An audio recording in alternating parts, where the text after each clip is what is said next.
Welcome to this episode of the Thinking Big podcast. Today, we are with Roland Benson, and we are going to discuss ways to fuel your growth, even in a recession and the climate we're in now. And as a bonus, you're going to learn how to train a flea and how that relates to us. I seriously did not know you could train a flea like that. Welcome to the Thinking Big podcast with Sean Osborne, the show helping you think bigger into your life and potential. Sean believes by equipping you with the tools, strategies, and philosophies required to be successful in all aspects of your life, you can achieve anything you believe in. Empowering our own growth makes a deeply positive and lasting impact on our lives, community, and our world. Now, here's Sean.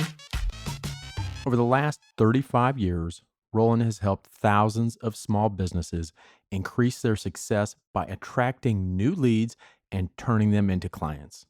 Roland is absolutely passionate about the global impact small businesses can have when they succeed.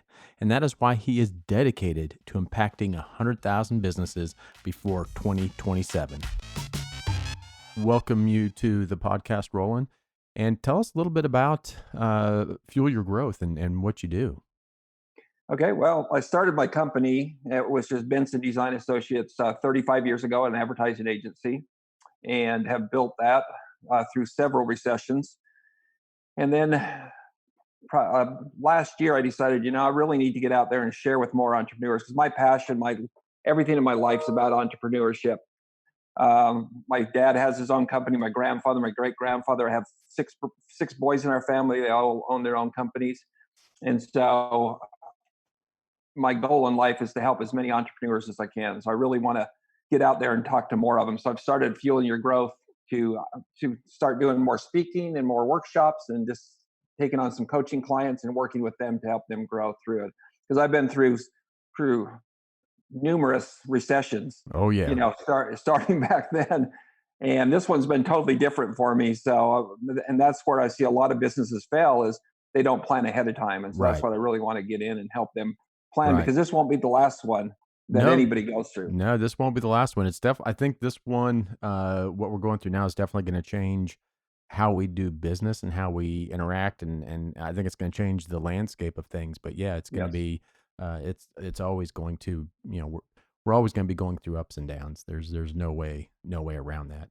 Yeah. And again, whether it's, I remember Y2K, I used to own a IT tech company, and in Y2K, that was a big thing. And then the stock market crash of 2001, or the IT stocks went, or, all those just tanked in, 2001 time frame. But yeah, it's always happening. And whatever we can do to, prep ourselves when that does happen. And to me, not only prep ourselves, but to capitalize on it and to, how can we grow and make sure how can we grow and make sure we survive? So. Exactly. And I look at it, there's more than just the recession that we're having. Like now, it's kind of a financial recession. The stock market's gone up the last 2 days, but it's been in the dumps. I mean, our phones have stopped ringing at the office and everybody's working from home because of everybody's scrambling to see what they do. But there's also recessions like the one in your own backyard. Like about 2 years ago, we were all fat and happy. Everything was exciting.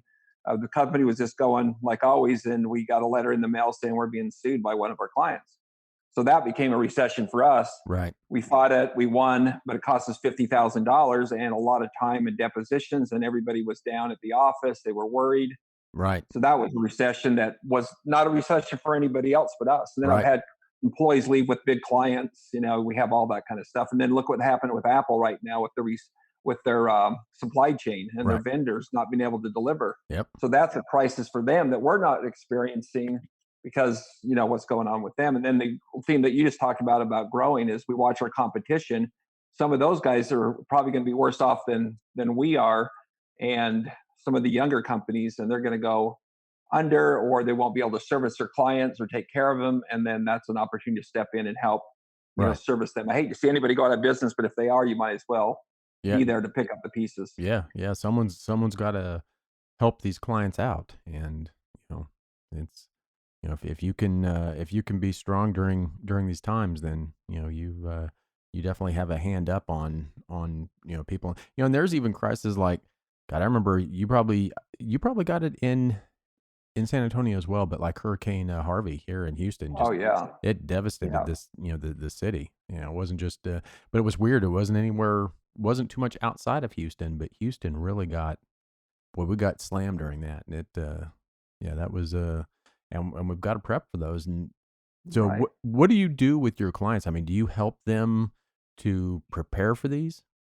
Yeah, so we go through everyone I work with. I go through the process with them and say, the biggest thing so just to step back a little. So when I was my entrepreneur training started when I was 9 years old. So my dad had a large construction company, and we get calls at the house because this was 71, right around that 70, 71. And we'd get calls at the house, and people would call and say, "Hey, is your dad home?" And I said, "No, he's not home. He's out on a job site." And they said, "Well, because we didn't have cell phones, pagers, nothing, just a big old black AT&T phone sitting there in the kitchen." And I say, "No, he's not here." And he said, "Can you take a message for me? I really have to get this to him. It's very important to make sure that this building gets done." And I'm sitting there going, I was very dyslexic. I had a lot of learning disabilities. I could barely write my own name. So I would go, yeah, okay, I'll take a message. And then I started illustrating, started drawing pictures of everything that the person would say. And so when my dad came home at night, I'd lay out the illustration boards or the storyboards, and we'd flip through them. And I would tell him the story about who called and who they were. And I'd even draw number pictures for the numbers out and stuff like that. Yeah, And so now, fast forward to now, I can visualize things when I'm working with my clients. And it's weird. I can see things. It's almost like it became a superpower for me. I right, know that's overused a lot, but that's what I really feel like. It became a superpower. So when I go into a client, well, step back a little farther. So I went out in business to myself. And then once that happened, I noticed that every time that I got my client more business, they got more clients, then they would give me more money to get them more clients. So I became an expert on how to find clients. right. And so what I really focus with them is you don't want to just take every client. You want to get your dream clients. What are the top clients? So when I first started in business, I thought Pace Pecani Sauce, Cat Holt, USAA, the big banks here in Frost Bank and stuff in San Antonio. Right. Those were my dream clients. So I started calling on them. I realized first, everybody else was calling on them. Second, I was Right. a one-man shop at that time, and I could not handle anything that they gave me, even a newsletter hardly, because they were so big.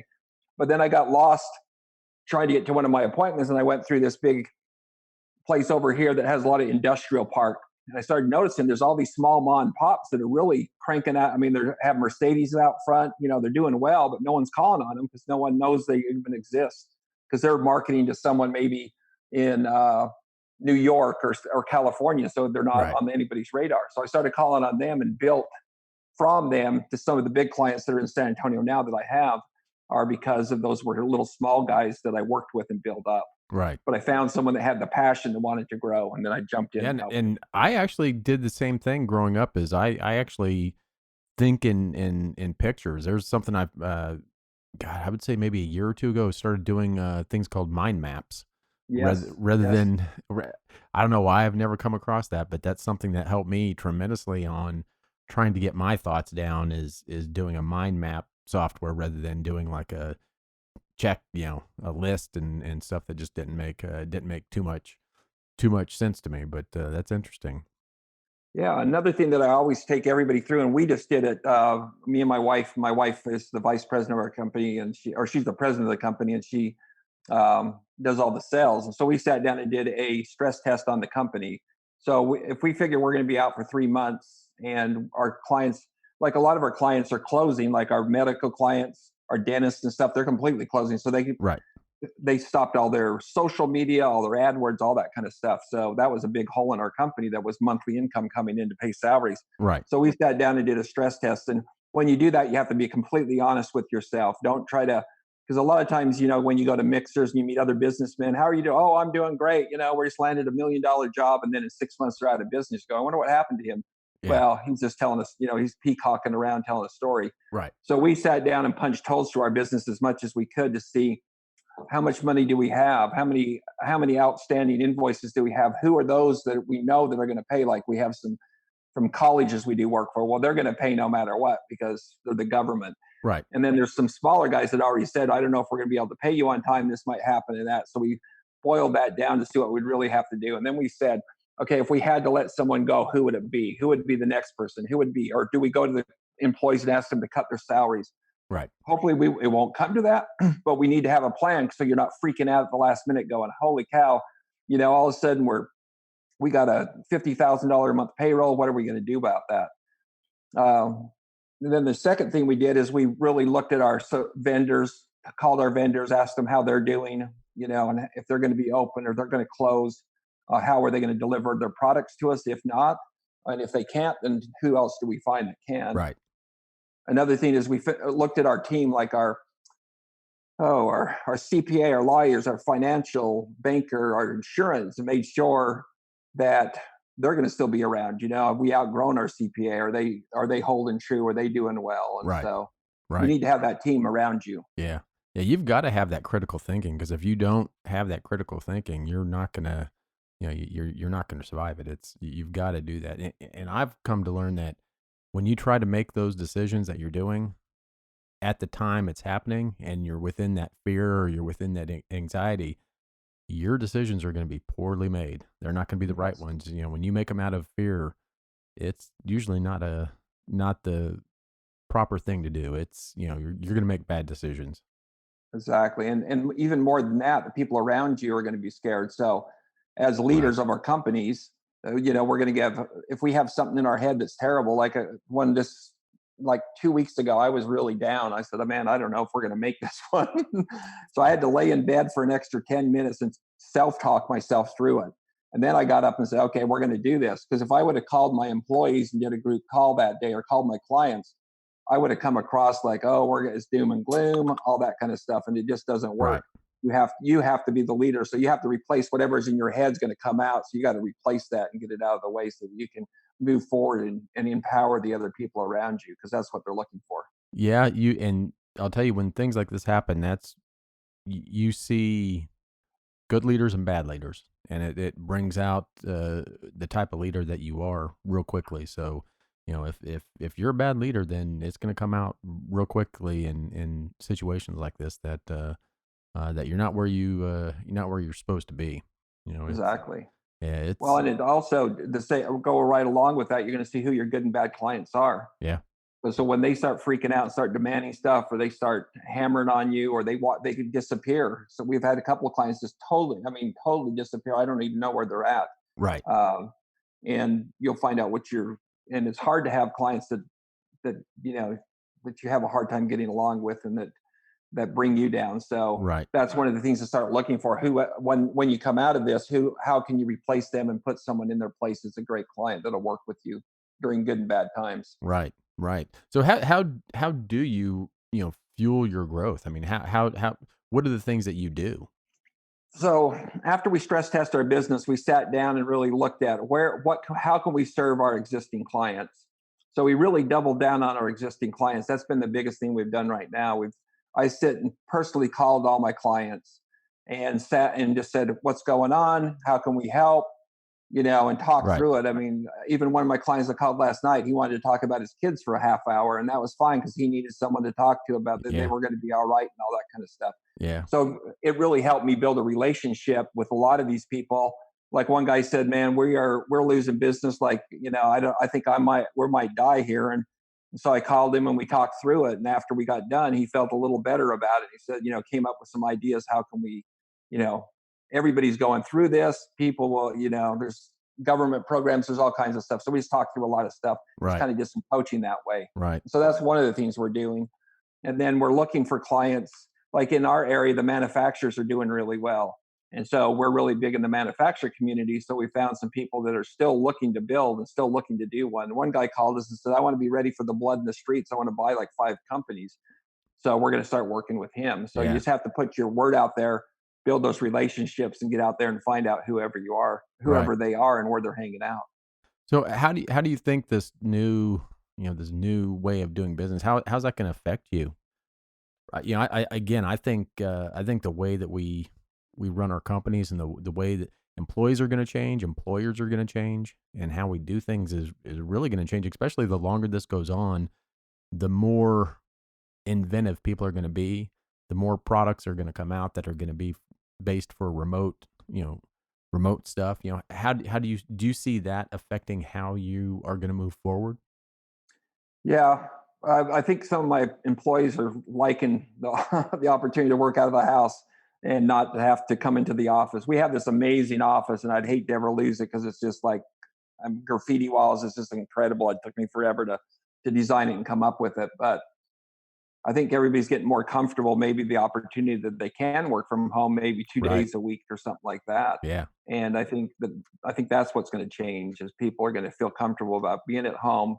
Like one of my clients, their rent's $13,000 a month, and he's sitting there going, "Why don't I just give each one of my employees $200 to set up an office a month, set up an office, pay for Right. their internet and all that, and just work at the house, and then I can Right. save 13 grand, and then we get together at a restaurant once a month and have a meeting." Yeah.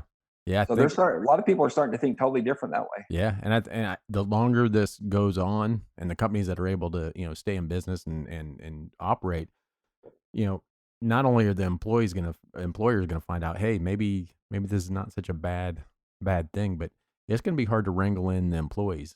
Once they Yeah, get a feel for that, it's gonna be hard to say, okay, now you're back to 9 to 5 in the office, and it's gonna be tough to do that. But I think we can come out of this more efficiently. I mean, I think a lot of good inventions will come out of this on oh yeah. on how we I how mean, we do just look things. at Zoom, and there was a company in Austin, Texas, that I just saw a beta program that they're doing, and it should be up at how to run a whole conference online. But you actually walk into the conference virtually. You sit down to people that are in the conference. You can see them. You can talk to them. You can see the speaker on stage, and it's just like I was just going. My mouth was down to Yeah, my chest, just going. I can't believe this. yeah, And instead of me having to get on a plane and fly to San Diego, sit through a 4-day conference, yep, cost me 10 grand by the time I get done with right, everything and come back. I can sit down and jump in and out of a conference anytime I want to listen to a yeah, speaker. I mean, how great would that be? yeah, I'd pay extra for that. yeah, and that's the thing. I think there's so many things that were on the verge of happening that this just pushed things over. I mean, I do stuff like I do cycling and stuff, which is big in your area as well. But I do Sure. cycling, and there's things like Zwift and these virtual reality cycling where we're on our trainers. Last night I was training with someone from Italy and someone from Spain. We were Wow. virtually riding. And Wow. it's I think you're going to see that in all aspects of life, not just business, but yeah, it's gonna change. Yeah, one of the things I'm worried about is mental health because there's a lot, Yeah, that's why I try to touch every one of my employees every day to see how they're doing and if they're happy and stuff. Because yeah, I mean, I love to talk to people yep, and not being able to walk over to my employees and talk to them and do stuff like that and then go out in the grocery stores, I mean, people are afraid to even look at you. yep, So, and you don't get to go to church anymore because that's, I mean, yep, so it's like there's no social interaction. And so it's kind of, I think it's going to get tough. My grandkids, were up a week ago, but now our mayor said no one leave their house, so my daughter's going, we're not leaving. So yeah, we won't see them for a couple of, 3 or 4 weeks. So, yeah. We had them come over, so they're all staying. Granddaughter and daughter and everyone is staying here at the house. So we're trying to keep oh, everyone, awesome. yeah, trying to keep everyone together. But yeah, one of the things that I did with my mastermind team is we did a virtual happy hour. I think 2 or 3 nights ago we all had a few drinks and we're on Zoom and just had kind of a happy hour like you'd normally have at a place. So it's Yeah, you can do that with lunches. I did that with a lunch. I invited a client to lunch and ordered him food and had it sent to him, and we sat there and on Zoom and had a lunch. So that was interesting, and yeah, they loved it. They thought, "Man, how creative that is that," And if you can yeah, show your strengths now of what you can do and how you can think out, and then they're going to look at you later in life and go, "Wow, if he can do that for that, what else can you think up for yeah, us?" yeah. How old is your granddaughter? I have I have 4 grandkids. I have an 8-year-old grandson, a how's the other one? 5, 3, and a puddle of goo. Okay, So she just barely turned 1. my granddaughter just turned. She'll be 9 this year, so she's Oh, right. Yeah, she's getting big. Yeah, they're Yeah. What was funny is my 3-year-old was over and spent the night with us. That's the first time she spent it by herself. And we were sitting there watching a movie about a princess. And I turned to her and I said, Collins, would you like to be a princess? And she said, no. I said, no. She said, no, Grandpa, I'm going to be a superhero. So I thought that fueled me more than anything. That got me out of my funk real quick because she said, didn't say I'd like to be. Maybe someday I'd be, maybe when I get older. She said, I am going to be a superhero. So it was like just a matter of fact. yeah, And that's what I've noticed is your mindset has to be on top right now. And whatever you got to do, I found myself today, I kind of got down a little because I was watching all these online people talking about how great they're making all this money. We can make $40,000 an hour and all that. I just had to get that out of my head and just get back into my own business and not worry about what they're doing and, yeah, all the crap that they're slinging. So we just yeah, have to find out whatever that mindset is, whatever we need to do, we know to keep on top of that or it'll kill us no matter how strong we are. yeah. Have Or you have you ever read that book from my Todd Herman, Alter Ego? I haven't. Oh, that's a fantastic book. You should pick that one up. And it talks about, who's your superhero and having that alter ego to get through, tough times. How would so and so act in this situation? So it's a great book. Well, the thing that changed my everything, because when I was, growing up dyslexic in the 70s, they thought I was retarded. They put me in the slow classes, all kinds of crazy things. We actually, when I was 12 years old, there's a man came to our house and I went to my mom and said, we're taking your son to learn how to sharpen lawnmower blades to a school away to learn how to sharpen lawnmower blades because then he'll be able to support a family someday. And luckily I had a strong mom and she chased him off the porch with a broom. But it got to that point. And so I started believing it. I started thinking, man, I'm never going to do anything. I am an Right. idiot. Because, man, and so I was, the guy I was listening to at the time was a guy named Skip Ross. And then after Skip Ross, my parents were in Amway and then they got tapes from Zig Ziglar. And Zig Okay. Ziglar talks about how to train a flea. And Yeah. that's what changed everything for me. And so what I do now when I speak is I have a jar and I have fake fleas in it. I talk to them about, so people that don't know what this is, if you put a flea in a bottle and you put a lid on it, now a flea can jump. It can jump. It can jump higher than any other animal for its size. Now, if you took an elephant, it can't jump as high as the flea could for its size. And you put it in the bottle and you leave it there for a couple of days and it hits its head, it stops jumping just shy of the lid. And you can take the lid off and those fleas will continue to jump. And then eventually they'll die in there, even though the lid's off and they could get to freedom. They'll actually have babies while they're in there. They'll jump and hit. They'll see their parents stop and they will stop. Right. And I thought, man, how interesting is that? So what I noticed is I put my brain in that same bottle and I told myself story. And each time I tell my story, you can't do that. You're never going to be able to support a family. You're an idiot. You're retarded. All these things. I started tightening that lid. And then all of a sudden, when I thought of things, I thought within that parameter, oh, you can't do that. That's right. You remember, you can't read. You can't do this. You can't do that.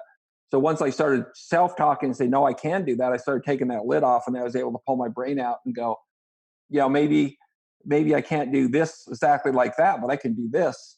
Right. And then I learned how to, and before, just instead of being upset and think God hates me and all that, I started really focusing on, I got the Macintosh, greatest invention for me in the world. It reads everything to me, and then my iPad with Evernote, it records every meeting. And when I draw pictures, it keeps the track of it. So I just found things that work for me. Right. And then I had a coach and she said, you got to start telling people you're dyslexic. I said, there's no way. I'm not telling nobody because then they'll fire me. They'll think I'm an idiot and they won't pay me. And so at the time I was doing a lot of litigation graphics. We'd do these giant cases like $300 million against Samsung and stuff for patent infringement.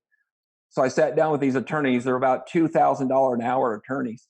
And I went up to Barry Chasnoff and I went, I'm dyslexic. I can't read. And he goes, wow, we thought something was wrong with you because you're always misspelling everything. Why don't you just tell us? We would have been glad to help you. I said, you're not going to fire me? He said, no, you're so creative and you can think on your feet and there's no one like you. Why would we fire you? And I can't read. He said, who cares? That was like eye-opening to me because I thought if people found out about that, my secret, that I would be out on the street. So that was really eye-opening. And everyone, that's the funny thing is most people have those secrets that they think if that gets out, they're going to fire me. They're not going to want me here.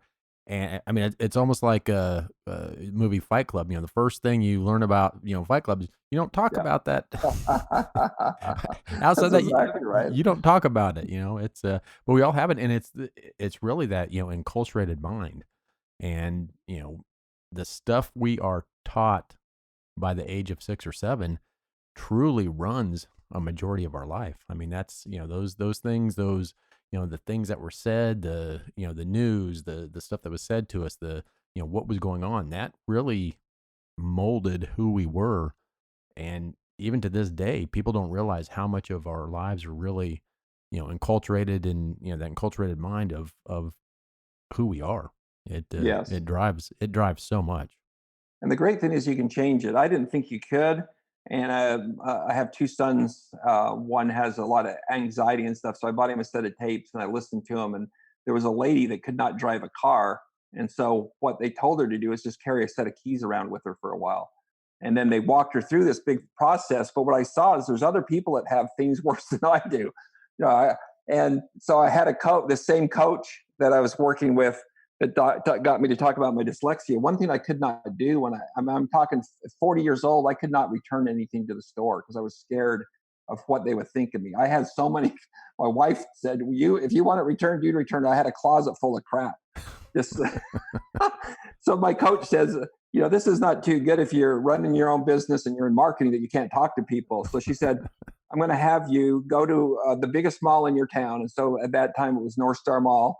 And she said, I want you for 1 week for 2 hours a day to walk around and say hi to everybody you can see. So I walk and say hi. And she said, do not stop and talk to anybody. Remember, you're scared of them. And I said, you don't have to tell me.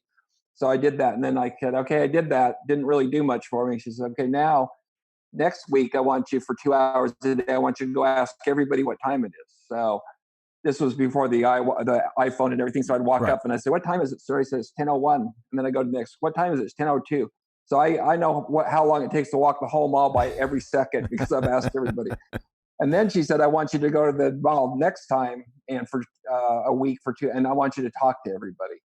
By that time, I was like, these people are just like me. I walked up to a guy and I said, where's Macy's? Oh, it's down there. Oh, where did you get that pretzel? And then I started talking, and then I found myself talking to someone for 10 minutes. So now my goal is to talk to everybody on earth. So I go out of my way to talk to everybody, and I've met the most interesting people. And I mean, I go to this big trade show in Vegas, SEMA, and some of the people there, I went up and talked to a guy that was a Fortune 500 company, is like a president of Ford.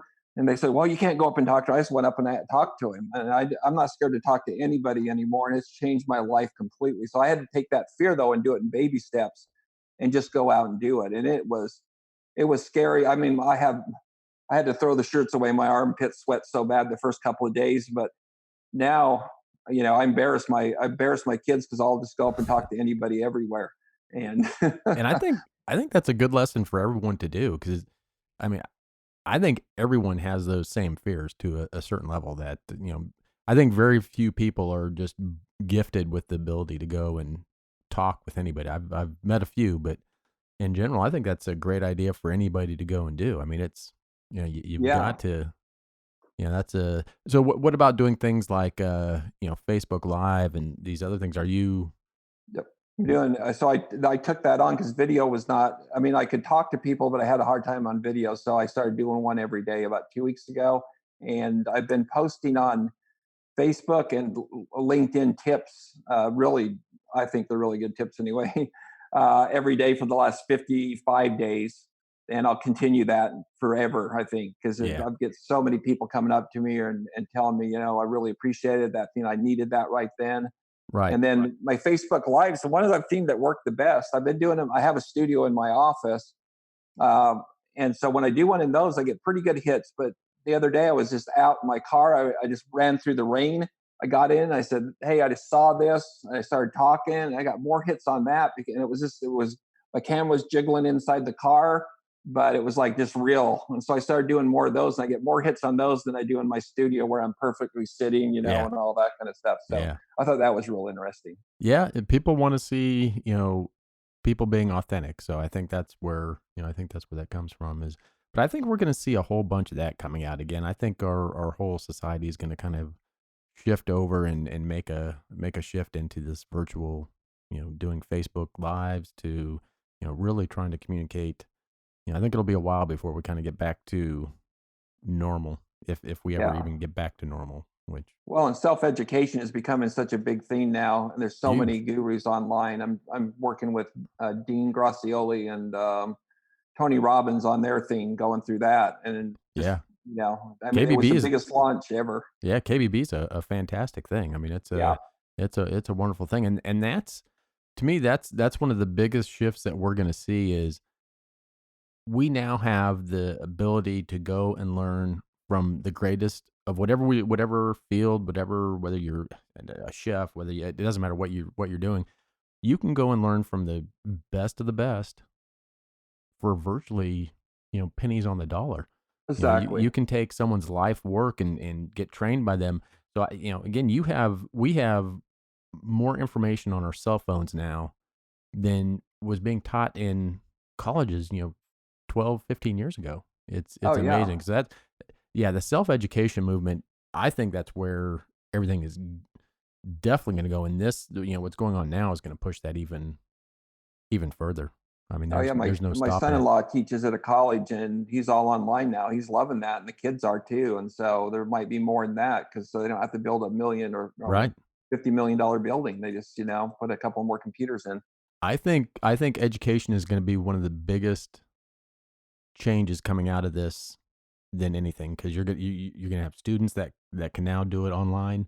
We've got the technology, and I don't think there's going to be any going back for the way schools were done. I think Right. even below college, I think it's going to change. My granddaughter's doing online classes now. Since they closed the school, they're now doing things on Google Docs and doing things, and I think that's going to grow, and I think that's going to be Yeah. a huge change. Yeah.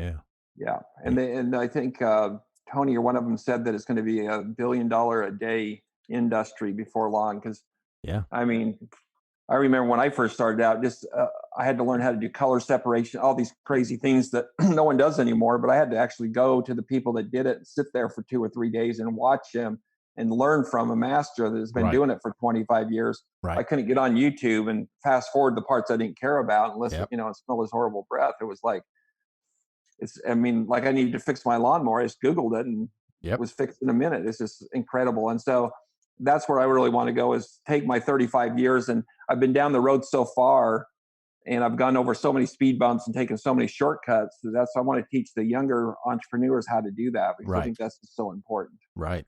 And that's, matter of fact, you speak of that, but what we'll do on the end of the podcast or on the show notes of the podcast is we're going to put the link so everyone can go to your, go directly to your site. They can Okay, awesome. link to it right from the show notes. And I know you have that one program, the 15 ways to grow your business, even in recession. Yeah, Boy, that's right now. That is, that's like gold. I mean, we're, we're in a time right we're now. in I there. mean, it's, you hate to call this a recession, but it's a shift in the economy. I mean, Yes, yeah. I mean, and I think the one thing, if they only do one thing, let's say they don't even download it, if they just sit down and put a plan together, even though we can't maybe plan on to go to this mixer, do this or do that, but we need to put a plan together, a short-term plan. How are we going to get through this? How are we right, going to take care of what we need to take care of? right, Because to me, my employees some of them been with me for 15 years, and I can't just say, see ya. right. I mean, I just, so I think we really need to watch that and get in touch with whatever we need to do. And we need to make sure, because sometimes as entrepreneurs and business guys, we're so focused on our business, we forget about our wife and our family and our Yeah, kids. I mean, yeah, I'm super guilty of that. So we have to check in with them too. Are you all right?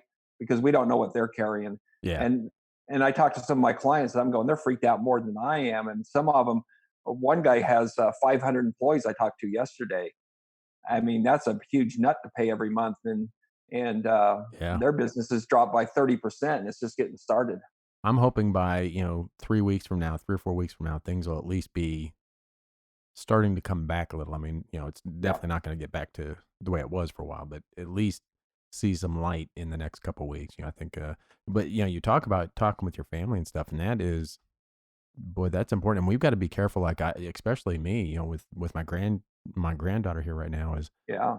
I've got to be very careful on how my mindset when I'm around her and, how I talk and because, kids especially, they pick up on this and, the last thing they need is, more, more worry from, picking up the vibration and energy from us.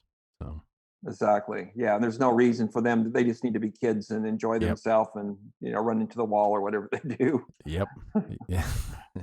Yep. So, well, it was great. It was great having you on the podcast today. I know people are gonna go get this information, and it is such valuable information. And it doesn't matter if you're running a huge company, you're just running your family. You still have to have these same skills, and you still have to do the planning. You still have to. Oh yeah. It doesn't matter if you're running a huge company or not. I mean, this information is valuable at any level. Yeah, we had to plan out our food because we had to look because I went to get eggs 5 different times, 0 eggs, Yep. 0 milk, and so we had to sit down and go, "Okay, what do we have? What are we gonna eat?" Because I'm not gonna go fight it, I'm not gonna wake up at 4 in the morning and sit in line to get a dozen Right. eggs. Yeah. But so what do we have in the house? How can we make that work? And now we've got a different plan. So when this is over and we can buy stuff, then what do we need to replenish and what do we need to keep around so if this happens again? Just Right. like we live out in the hill country, and so we have a big propane tank, and so we made sure that was full because Yeah. worst comes to worst, we have hot water, we can cook and do all that kind of stuff. But just thinking of little things that ahead that we didn't think about because you went to the grocery store every day or you ate out every day, and all of a Yeah. sudden you go to the cupboard and it's there, and you go, "Wow, we should have thought about this." Yep. Yeah. We used to. Speaking of the hill country, we used to go out and ride bicycles on I guess part of the Three Sisters. I guess it's the loops, kind of around in there. It's up in the hill country, but man, it's Yeah, so we live in Bernie, and there's a loop that goes by our okay. house, and Yeah. some days on a Saturday we'll get 300 bikers coming Oh yeah. by us. Yeah, Yeah. Yeah. On bicycles, it's on bicycles. Yeah, yeah. It's bicycles, and then motorcycles oh follow them, and oh yeah. Yeah. yeah, It's beautiful up there though. Absolutely beautiful. yeah. And again, I really want to thank you for your time today. It is an absolute pleasure to have you on the show.